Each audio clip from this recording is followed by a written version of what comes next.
وعلى أعداء محمد وآل محمد أما بعد وفقنا الله وإياكم للعلم والعمل الصالح إن شاء اللہ تعالی۔ ایک مرتبہ درود پڑھ لیں سارے مل کے جی۔ اللہم صلی علی محمد وآل محمد۔ چلو یہ مکمل توجہ رکھیں گے درس میں۔ 17 نمبر شعر ہے ہمارے پاس کہ وَكَنِيَابَةٍ عَنِ الْفِعْلِ بِلَا تَأَثُّرٍ وَكَافْتِقَارٍ أُصِّلَ وَكَنِيَابَةٍ عَنِ الْفِعْلِ بِلَا تَأَثُّرٍ وَكَافْتِقَارٍ أُصِّلَ۔ نیابۃ عن الفعل، جیسا کہ فعل کی نیابت ہے بغیر کسی تأثر کے، اور جیسا کہ افتقار محتاجی ہے، اور محتاجی بھی ایسے کہ اصلہ جو اصلی ہو نہ کہ عارضی ہو۔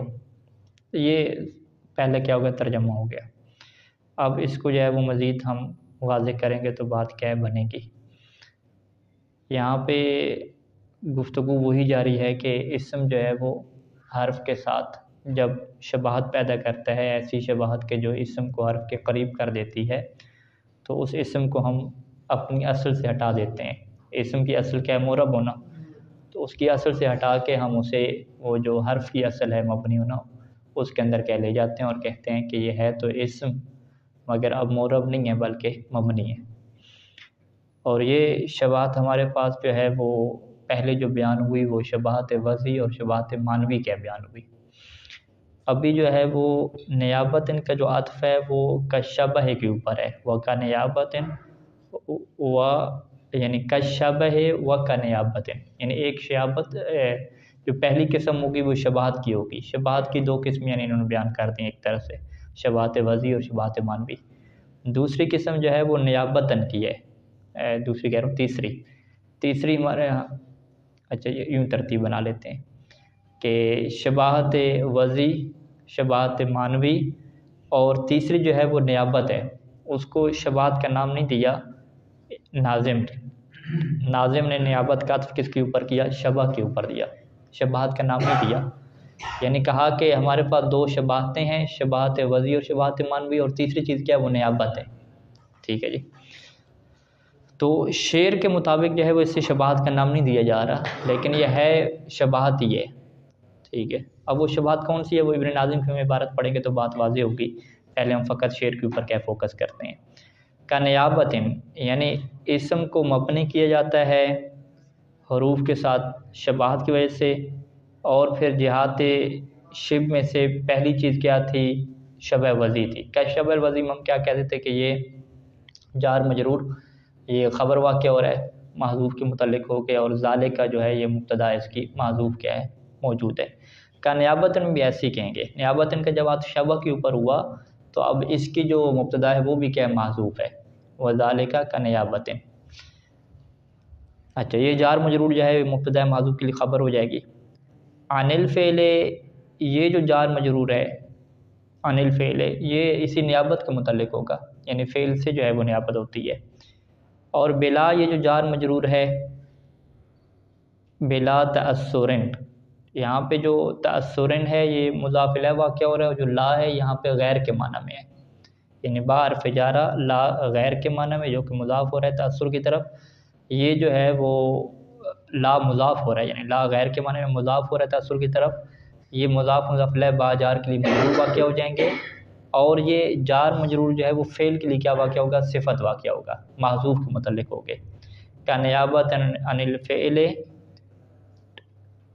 ہاں یہ فعل کے لیے صفت واقع نہیں ہوگا، نیابت کے لیے صفت واقع ہوگا، یعنی کا نیابت عن الفعل اور الثابت بلا تأثر یا الثابتۃ بلا تأثر، ایسی نیابت کہ جو فعل کی طرف سے ہوتی ہے اور جو کیا ہوتی ہے جی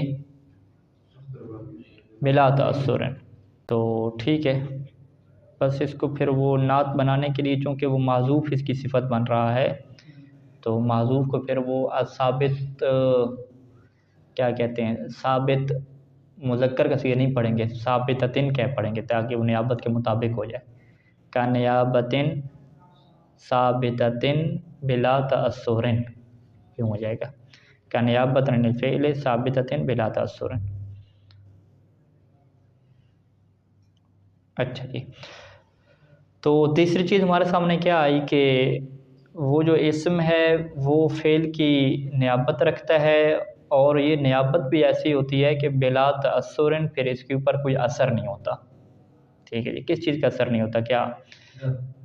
بلا تأثر بالعامل، بلا تأثر بالعامل. یہاں پہ ہم کیا کہیں گے کہ عامل کی وجہ سے یہ مؤثر نہیں ہوتا، اس کے اندر تبدیلی پیدا نہیں ہوتی. اور فعل کی نیابت، فعل کی جگہ پہ استعمال ہونا، یعنی اسم ہمارے پاس جو ہے وہ فعل کی جگہ پہ استعمال ہوتا ہے. اگر ہمارے پاس ایک ایسا اسم ہے کہ جو فعل کی جگہ پہ استعمال ہو اور ساتھ ساتھ اس کے اندر یہ بھی ہو کہ اس کے اوپر کیا ہے، عامل پھر داخل نہ ہو سکتا ہو، اگر یہ دو چیزیں اکٹھی ہو جائیں تو یہ دو چیزوں کو ہم کہتے ہیں کہ اب یہ جو اسم ہے وہ استعمال میں حرف کے کیا ہو گیا، مشابہ ہو گیا ہے. کون سے حروف سے مشابہ ہو گیا ہے؟ حروف مشبہ بالفعل کے، انا انا. اور اس میں کیا ہے، ایک مثال فرض کر دی جاتی تھی لیتا اور لعلہ کی، کہ لیتا جو ہے وہ معنی کیا ہے، وہ اترجا کے ہے کہ میں امید رکھتا ہوں، لعلہ اتمنا کے معنی میں ہے، انا جو ہے وہ اتیقن کے کیا معنی میں ہے. تو اب یہ جو انا کا لفظ ہے، لیتا کا جو لفظ ہے، یہ ہے حرف، لیکن اس کے باوجود یہ فعل کے معنی میں استعمال ہوئے ہیں، اسی وجہ سے مشبہ بالفعل بھی کہتے ہیں کہ فعل کے معنی میں استعمال ہو رہے ہیں. اور دوسری ان کے اندر کیا خصوصیت پیدا ہوگی فعل کی جگہ پہ استعمال ہونے کے ساتھ ساتھ، کہ ان کے اوپر کوئی عامل داخل نہیں ہوتا، بلا تأثر، کوئی عامل ان کے اوپر داخل نہیں ہو سکتا. یہی دو خصوصیات اگر کس میں آ جائیں، اسم میں آ جائیں. ویسے تو ہم نے پڑھا ہے کہ ضارب جو اسم فاعل ہے یہ یضرب کی جگہ پہ استعمال ہوتا ہے، لیکن اس کے اندر بلا تأثر والی خصوصیت نہیں ہے. کیوں؟ کیونکہ ضارب کے اوپر عامل داخل ہو سکتا ہے. ٹھیک ہے جی. رأیت ضاربا، یہ داخل ہو گیا نا اس کے اوپر عامل. ٹھیک ہے جی. تو لہٰذا جو ہے وہ یہ والا جو ضارب ہے نا، یہ مبنی نہیں ہوگا، کیونکہ اس کے اندر ایک جز پایا جاتا ہے. وہ کون سا جز ہے کہ فعل کی نیابت میں تو آ رہا ہے لیکن بلا تأثر والا نہیں ہے. تو کوئی ایسی ہم اسم کی مثال لے کر آئیں کہ جو فعل کی نیابت میں ہو اور دوسری چیز بھی اس کے اندر موجود ہو. دوسری چیز کون سی بیان کی ہے؟ کہ اس کے اوپر کوئی عامل بھی داخل نہ ہوتا ہو. وہ ہمارے پاس کیا ہیں؟ وہ اسماء افعال ہیں. اسماء افعال میں ہیہات کی جو مثال ہم دیتے ہیں کہ ہیہات کس کی جگہ پہ استعمال ہوتا ہے؟ بعدا کے معنی میں. اور صح کی جو مثال دیتے تھے کہ اسکت کے کیا معنی میں استعمال ہوتا ہے.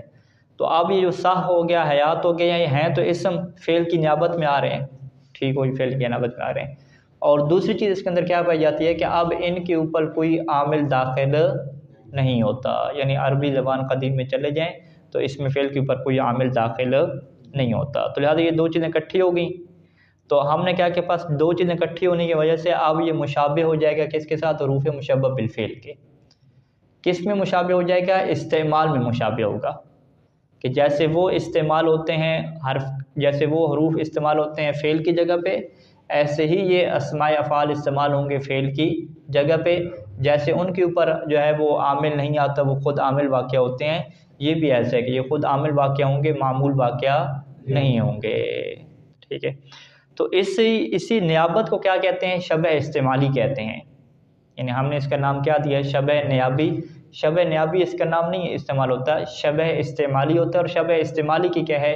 ایک قسم پھر بناتے ہیں کہ وہ شبہ استعمالی کیسے ہے جی؟ دو چیزوں میں شبہ استعمالی ہے، ایک نیابت فعل ہونے میں، اور دوسرا کیا ہے کہ بلا تأثر من العامل، کہ عامل سے یہ چیز کیا ہے؟ متاثر نہیں ہوتی.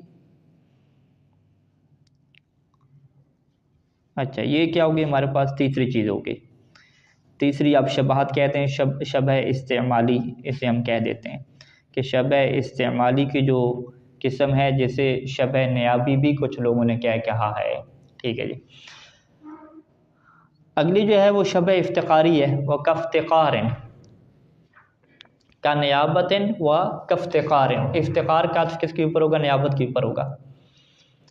کہ افتقار کا کیا مطلب ہے؟ افتقار فقر سے ہے، محتاج ہونا، کہ اسم محتاج ہوگا اور اس کی جو احتیاج ہے وہ اصلی ہوگی. اچھا، کس کی طرف محتاج ہوگا؟ یعنی اسم اپنا معنی ادا کرنے میں جملے کی طرف کیا ہو جائے گا؟ محتاج ہو جائے گا. یعنی جملہ کے ساتھ آپ اسے لائیں گے تو اس کا استعمال ہو سکے گا، وگرنہ اس کا استعمال نہیں ہو سکے گا.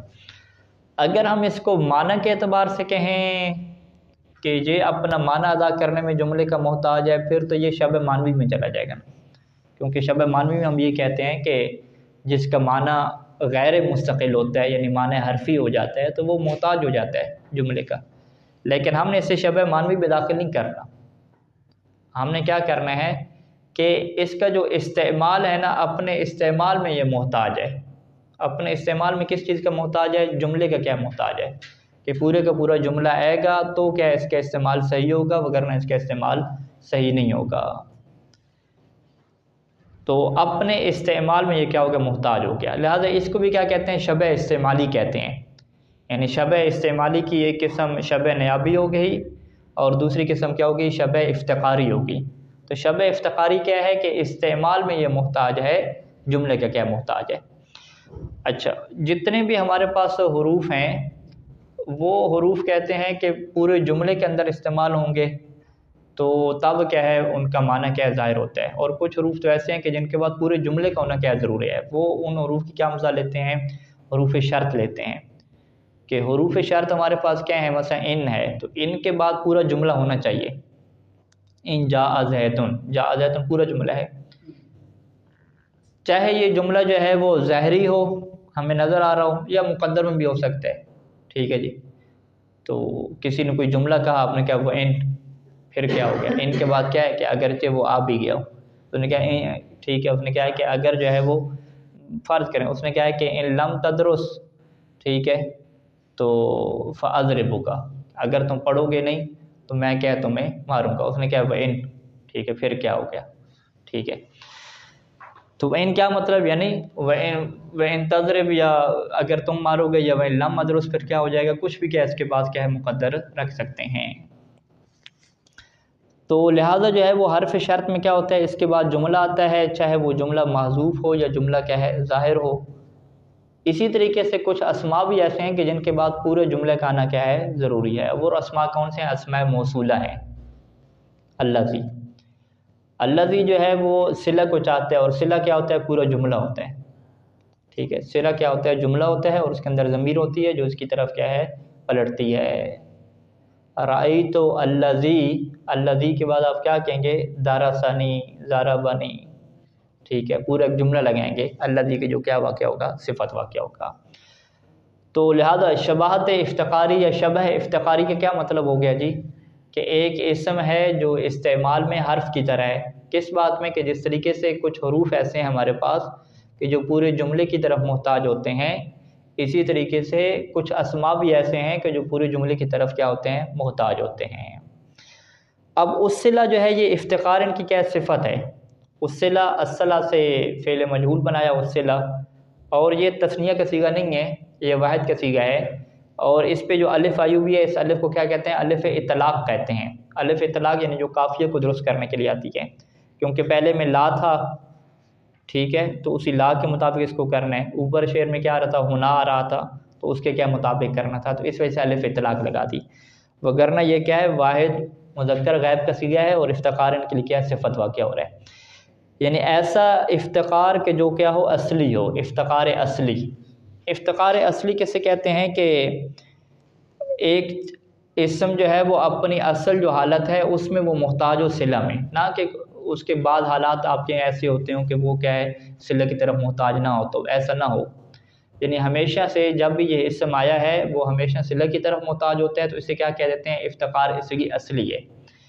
بعض اوقات ہمیں اسم نظر آتے ہیں کہ جو محتاج ہوتے ہیں کس کی طرف جی؟ کسی جملے کی طرف محتاج ہوتے ہیں، لیکن ان کی جو جملے کی طرف احتیاج ہے وہ اصلی نہیں ہے، بلکہ کچھ عوارض اور حالات ایسے پیدا ہو گئے کہ ابھی ہمیں کیا جملہ لانا پڑا. اس کی کیا مثال دیتے ہیں؟ وہ کہتے ہیں کہ ایک نکرہ ہو، اس کی آپ صفت لے کر آتے ہیں جب جملہ کے ساتھ. رجل کیا ہے؟ ایک نکرہ ہے، اس کی صفت کیا ہے؟ آپ لے کر آتے ہیں جملہ کے ذریعے سے. کیوں لے کر آتے ہیں؟ کیونکہ آپ کو ضرورت پڑ گئی کہ میں رجل کی کیا کروں؟ وضاحت کروں. رجل کا نام نہیں پتہ تھا. رأیت رجلا، میں نے کس مرد کو دیکھا؟ رأیت رجلا جاء فی المسجد. ٹھیک ہے. آگے جو رجلن کی صفت لگائی کہ جاء فی المسجد، یہ پورا جملہ رجل کے ساتھ جوڑا ہے. رجل محتاج ہے اپنے معنی کو واضح کرنے کے لیے کہ اس کی کیا ہو جائے جی؟ پورا اس کے بعد جملہ لگایا جائے. لیکن یہ جو افتقار ہے، یہ جو محتاجی ہے، یہ اصلی نہیں ہے. یہ عارض ہے. عارض کیوں ہے؟ کیونکہ آپ نے خود کہا کہ میں نے خاص قسم کے بندے کو دیکھا ہے، ہر رجل کو نہیں دیکھا.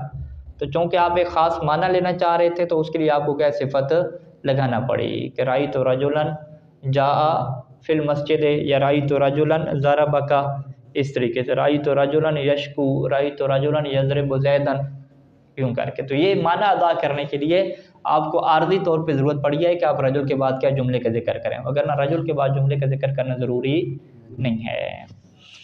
تو خلاصہ کلام کیا ہوا کہ ہمارے پاس جو ہے وہ شبہات کی، ہم اگر بالکل تقسیم ثنائی کی طرف جائیں تو ہمارے پاس کیا ہے، ایک شبہ وضعی ہے اور ایک شبہ معنوی ہے. ٹھیک ہے جی. اب اس کو کسی ایک شبہات میں ہم منحصر کریں، کوئی ایک شبہات کا اس کا نام رکھیں. اس کا کوئی ایک مشترکہ نام نہیں رکھا کسی نے بھی. اچھا، اگلے کو جو ہے وہ تقسیم ثنائی میں جا سکتے ہیں، افتقاری اور جو نیابی ہے اس کا ایک نام کیا رکھیں گے، شبہ استعمالی.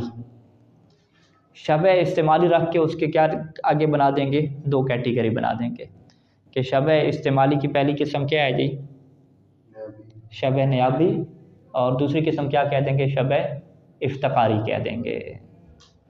تو ٹوٹل جو بڑی بڑی تین قسمیں ہیں وہ ہمارے پاس شبہات کی تین ہو جائیں گی، شبہ وضعی، اور دوسرے نمبر پہ شبہ معنوی، اور تیسرے نمبر پہ شبہ استعمالی. پھر شبہ استعمالی کی دو قسمیں کریں گے، شبہ نیابی اور شبہ افتقاری.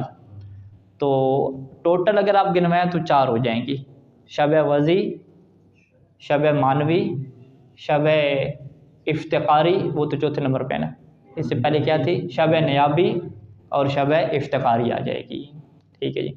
اور ان چار قسموں میں اسماء کتنے آ گئے ہمارے پاس، ٹھیک ہے، وہ بھی گن لیجئے. شبہ وضعی میں ہمارے پاس کون سے آئے، اسماء ضمائر آ گئے، اسماء ضمائر یہ تنا تھا نا، اسماء ضمائر آ گئے ایک.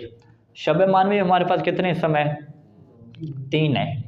ٹھیک ہے، ایک اسماء و شرط اور اسماء الاستفہام. یہ متاع کے ذریعے سے دو تھے نا، متاع شرطیہ بھی تھا اور استفہام کا معنی بھی تھا. اسماء و شرط، اسماء و استفہام، اور تیسرا کیا ہے جی، ہونا تھا اسماء الاشارت ہے. ٹھیک ہے، یہ ٹوٹل کیا ہے، چار اسم ہو گئے، دو شباہتیں ہو گئی اور چار اسم ہو گئے. چار اسم کون سے ہیں جی، اسماء الضمائر، اسماء الاستفہام، اسماء الشرط اور اسماء الاشارت. اب آ جائیں تیسری شباہت میں، شبہ نیابی میں. شبہ نیابی میں ہمارے پاس کون سے آئے ہیں، اسماء افعال آ گئے، اسماء افعال آ گئے. ٹھیک ہے جی، یہ پانچ اسم ہو گئے. آگے آیا شبہ افتقاری. شبہ افتقاری ہمارے پاس کون سے اسماء آئے گئے، اسماء موصولہ آ گئے ہیں. یہ کیا ہو گئے، چھ اسم ہو گئے. یعنی اسماء میں سے جو چھ اسماء ہیں وہ کیا ہیں جی، ہمارے پاس مبنی ہیں، اور ان کے پیچھے جو راز اور وجہ ہے وہ کیا ہے، وہ یہی شبہات حرفی ہے. اچھا، یہ تو ہمارے پاس جو تھا وہ ناظم کا کلام تھا، اور ابن ناظم کا بھی کلام رہتا ہے. وہ کہاں سے ہے جی ہمارے پاس، ہاں یہاں پہ ہے. وَأَمَّ بِنَاءُ الْإِسْمِ لِشَبَهِهِ بِالْحَرْفِ فِي الْإِسْتِعْمَالِ. پہنچ کے عبارت پہ، ٹھیک ہے جی. اسم کی بنا کیونکہ یہ مشابہ ہے حرف کے ساتھ، کس میں مشابہ ہے، فی الاستعمال. ٹھیک ہے، یعنی ابن ناظم نے اس کا کیا نام رکھا، شبہ استعمالی. فَإِذَا لَازَمَ طَرِيقَةً هِيَ لِلْعَرْفِ. جب اسم لازم ہوگا ایک ایسے طریقہ کو جو طریقہ کیا ہوتا ہے، حرف کا ہوتا ہے، یعنی ایسے طریقے پہ استعمال اس کا ضروری ہوگا کہ جس طریقے پہ آپ حرف کو استعمال کرتے ہیں اسے کیا کہیں گے، شبہ استعمالی کہیں گے. تو وہ پھر کیا ہو جائے گا، مبنی ہو جائے گا. کا اسماء الافعال والاسماء الموصولہ، جیسے کہ جو ہے وہ اسماء افعال ہیں اور اسماء موصولہ ہیں. اسماء افعال میں شبہ نیابی ہے اور اسماء موصولہ میں شبہ افتقاری ہے. اب ایک کو کیا بیان کرتے ہیں. اما اسماء الافعال ہے، جیسے سہ ہے، سہ کا کیا معنی ہوتا ہے، اسکت. ماہ کا کیا معنی ہوتا ہے، اکفف، رک جانا. دراکے کی کیا معنی ہے، یہ ادرک ہے، ادرک، درک کرو تم، دراکے معنی ادرک. ہیہات کا کیا معنی ہے، بعودہ. فإنها مبنیۃ، یہ سارے کے سارے اسماء مبنی کیوں ہیں، لشبہہا بالحرف، کیونکہ یہ حرف کے مشابہ ہیں. کس میں مشابہ ہیں، فی الاستعمال، یعنی ان کے اندر شباہت استعمالی پائی جاتی ہے. اچھا وہ اب شبہات استعمالی کیسے ہے؟ وہ اس طریقے سے ہے کہ لأن اسماء الافعال ملازمۃ للاسناد الی الفاعل، کیونکہ اسماء افعال کیا ہوتے ہیں؟ ملازم ہوتے ہیں، ضروری ہوتے ہیں کس بات کو؟ کہ آپ اس سے فاعل کی طرف کیا کریں گے؟ اسناد کریں گے، فاعل ان کے اندر موجود ہوگا، ٹھیک ہے، بعوضہ میں فاعل ہے، اسکت میں فاعل ہے سارا۔ فہی ابداً عاملۃ، بس جب اس کے اندر فاعل ہے تو فاعل کو عامل چاہیے، تو یہ کیا بن جائیں گے؟ ہمیشہ طور پہ عامل بن جائیں گے، یعنی جب بھی ان کا استعمال ہوگا یہ عامل ہوں گے۔ ہر فعل ایسے ہے، فعل بھی ایسے ہوتے ہیں۔ اور دوسری چیز اس کے اندر کیا ہے کہ ولا یعمل فیہا شیء، عامل تو ہمیشہ بن رہے ہیں لیکن لا یعمل فیہا شیء، ان کے اندر کوئی چیز عمل نہیں کرے گی، یعنی معمول یہ نہیں بنیں گے۔ تو پھر کیا ہو گیا؟ فاشبہت فی استعمالها، پس یہ اپنے استعمال میں مشابہ ہو گئے الحروف العاملہ، ان حروف کے ساتھ کہ جو حروف عمل کرتے ہیں، ان حروف عامل عمل کرنے والے حروف کے کیا ہو جائیں گے؟ مشابہ ہو جائیں گے۔ جیسے ان اور اخوات ہیں، ان اور اخوات میں کیا ہے جی کہ یہ فعل کی نیابت میں استعمال ہوتے ہیں، ٹھیک ہے، اتیقن جگہ پہ ان، اترجہ کی جگہ پہ کیا ہے جی؟ لیتا، اللہ، اس طریقے سے۔ فبنیت لذالک، بس اسی وجہ سے اسماء افعال کو کیا کر دیا گیا؟ مبنی کر دیا گیا، یہ بات ختم ہو گئی۔ اما الاسماء الموصولہ، اسماء موصولہ کی بات رہ جاتے ہیں الذی اور اللتی، مما تو یہ ان چیزوں میں سے ہیں کہ یفتقروا الی الوصل بجملۃ خبریۃ، جو محتاج ہوتے ہیں کہ آپ اس کو وصل کریں، ملائیں، کس کے ساتھ ملائیں؟ جملہ خبریہ کے ساتھ ملائیں، اور جملہ خبریہ کیا ہو؟ مشتملۃ علی ضمیر، ایک ایسی ضمیر کے اوپر مشتمل ہو، عائد جو اس کی طرف کیا پلٹ رہی ہو۔ فإن حقها البناء، تو پس ان کا حق بھی یہ بنتا ہے ان اسماء کے بھی ان کو آپ کیا کریں؟ مبنی کریں۔ اچھا وہ کیوں حق بن گیا؟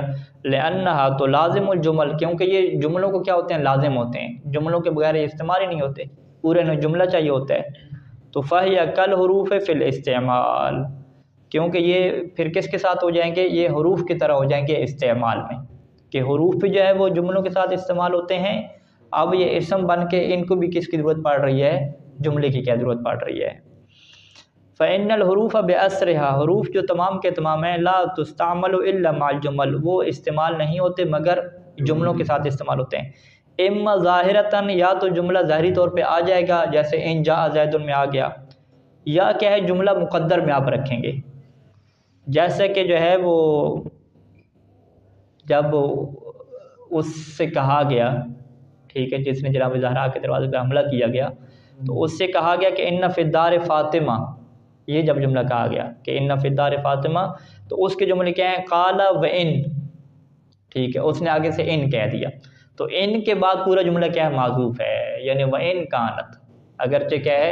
گھر میں فاطمہ ہوتی رہے، تو اب ان کے بعد پورا جملہ کیا ہے؟ معذوف ہے، تو ان حرف ہے اور حرف کے بعد کیا جملہ استعمال ہوا، تو لہٰذا اگر کوئی کہے کہ بھئی اس بندے نے جو کہا تھا اس نے تو فقط ان کہا تھا، ان کو بغیر جملے کے استعمال کیا، تو آپ کیا جواب دیں گے؟ کہ نہیں، اس ان کے بعد کیا ہے؟ ایک جملہ کیا تھا؟ معذوف تھا۔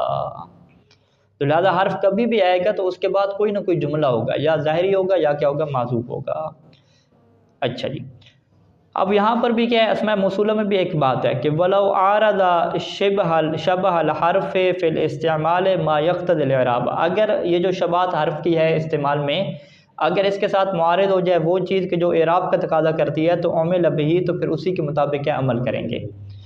وَلِذَلِكَ عُرِبَ اللَّذَانِ وَاللَّتَانِ، اللذان اور اللتان کو اعراب کیوں، معرب کیوں کہا جاتا ہے؟ ہیں تو یہ اسماء موصول جملوں کی طرف محتاج ہیں، کہتے ہیں کہ وہ اسی وجہ سے کہ اس کے اندر ایک ایسی چیز آ گئی ہے کہ جو اعراب کا تقاضا کرتی ہے، یعنی وَإِنْ اشبہ تسنیہ پڑھیں گے نا، اشبہ، اگرچہ یہ دونوں مشابہ ہیں، کون دونوں؟ اللذان اور اللتان، یہ دونوں مشابہ ہیں حرف کے کس میں؟ استعمال میں، لیکن اس کے باوجود آپ اسے معرب کیوں کہتے ہیں؟ لأنه قد عارض ذلك، کیونکہ اس شباہت کے ساتھ معارض ہوگی کیا چیز؟ ما فیہما من التثنیۃ، کہ جو ان دونوں کے اندر پائی جاتی ہے کون سی چیز؟ تثنیہ۔ تثنیہ کیا چیز ہے؟ التی ہی من خواص الاسماء، تثنیہ ہونا یہ کس کی خاصیت ہے؟ اسماء کی خاصیت ہے۔ اسماء موصولہ میں سے وہ جمع کے نہیں ہے ہمارے پاس،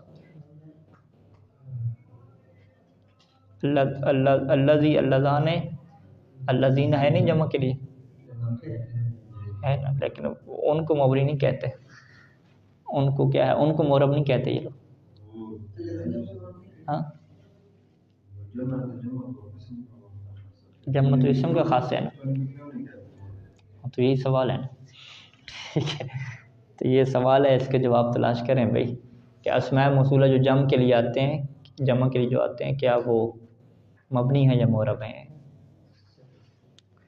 صلی اللہ علیہ محمد و آلہ اجمعین.